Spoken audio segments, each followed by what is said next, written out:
The SEC now says it wants to have a CEO pay ratio disclosure. It mandates that companies disclose the median compensation of its employees in comparison to the CEO. They want to make this part of law.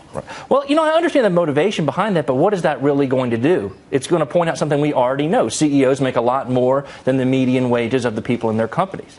But that's how we're productive. If you're going to run a successful company that's going to help you pay these median wages, which are much higher than most places in the world, you have to have someone who's not going to run the company into the ground. And the only way you get someone to choose to do that, rather than retire in their yacht or go work in another country, is to ensure that they can get compensated at a rate that the market values.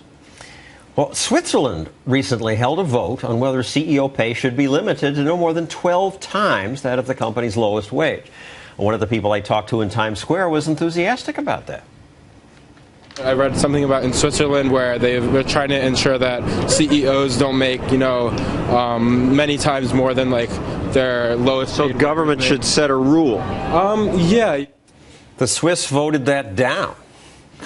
Well, I think that they're smart. I mean, they understand that while in theory this sounds like a great idea, the economy is not about just taking the pie that's out there and distributing it. It's about encouraging people to do the things that help them be productive and create more pies. And I think that's something that the Swiss, who have a strong financial sector, were smart enough to understand.